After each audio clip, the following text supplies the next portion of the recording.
Hi again. So we've got a Browning bar right here, and we've got a Remington 742.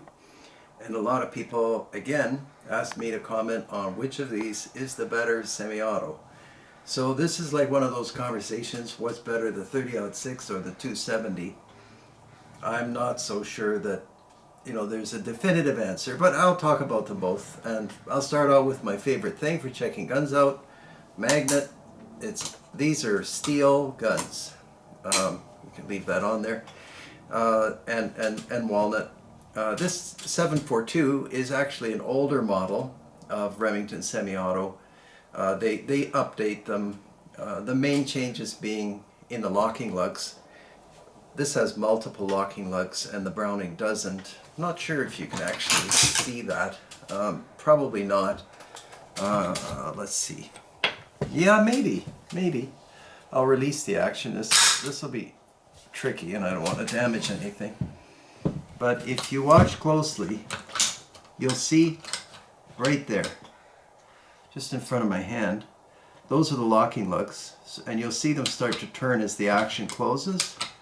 So those locking lugs are turning into recesses in the barrel. I don't think they're in the receiver. No, it's in the barrel, and that's good. That's a modern system.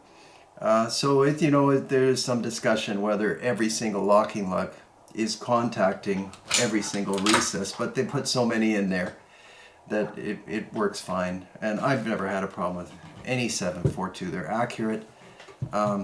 They've got a really good feel to them, and they're nice to hunt with if you like semi-autos. And then there's the big Browning BAR or bar.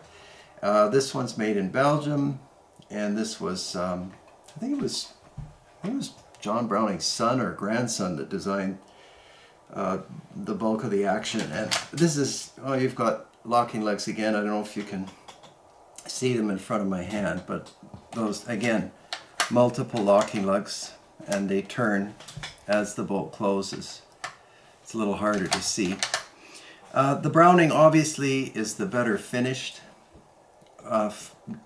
rifle. They go out of their way to polish the steel on these guns, and it's got European walnut, whereas the 742 has American black walnut. Remington has an excellent finish that they apply, and you don't see the pores of the wood. Impressed check ring, which maybe isn't as good as cut check ring, but mostly the factories, they fill the check ring somehow with finish. So maybe not all the time, but quite often, and so you lose a lot of the reason for check ring, which is to give you a grip. This one feels like the finish is right in the check ring. Anyway, the magazines. So this one tips down, and you can remove this, and it snaps back in place. So you could have an extra magazine with you, and I like this feature because you can lose magazines, and this sort of is another step away from a lost magazine. And then the Remington, we've all seen this system. I'm going to show you the bolt release on this one. It's actually part of the magazine because you're actually lowering the magazine. Yeah, sorry, you're lowering the. It's not the lifter. The name escapes me right now. Anyway, it doesn't matter. But that's what gets lowered by this lever. I think it's just the follower. Boom. So that's closed. And then to release the magazine, this goes forward. It's a little less smooth than the Browning. But yeah, I mean it's all workable and fine. These are just sheet metal, and let's see how they go in. Yeah, that's in. I mean, that's pretty. Again, it doesn't have the precise feeling of the bar, but it works. Some people talk about chatter with these multiple locking lugs, and I've actually had a couple brought in where it's kind of rough when you close it, and I don't know exactly what's happening, but I suspect that people are taking the gun down, and if you loosen a bolt in here, which I can't show you, and then don't tighten it enough, the barrel and the locking lugs are slightly out of alignment. And I think that's what causes the chatter. Anyway, every time I was able to resolve it so that the action worked, the gun was fine. Durability, I think they're about the same. Some people would say this will wear out first, the Remington. I don't know whether I agree with that. The overall assessment, it's a funny conclusion with me. This is probably the better rifle. It's certainly the more expensive rifle. But in terms of like huntability, where you handle the gun and it just feels good. I'd say the Remington, it's lighter.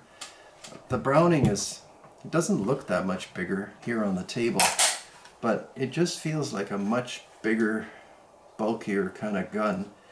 And you know, this huge forend and so on. But that's just what it is. Anyhow, I said I would review these without going to the range, because somehow I don't do that. And there they are. It's hard to know. Some people don't like this humpback, but Browning tried to do that because they felt the consumers wanted to see this after the Auto 5. I'm not sure that everybody did. It wouldn't be hard to design it so that that's not there, but it's fine. Sort of product differentiation. So that's it. The Remington 742 and the Browning BAR. Oh, I should mention the Browning's available in Magnum calibers, 338, 7mm Remington Magnum, 300 Win Mag, maybe some others, and the Remington is not. And some people say that's evidence enough that the Remington is inferior. I'm not so sure. I think that means that they could make the Browning with a bigger bolt face. The pressures aren't that much greater, if at all. You can buy these in 270, 280. Those are all high intensity cartridges. This is in 308. So I'm not sure. I think they just wanted to have Magnum cartridges. And now there are other semi-autos like the Benelli. But still, there are millions of these around. And both great rifles. But I kind of have a soft spot for the 742 Remington. Anyhow, those are my comments on these two guns. Thanks for watching.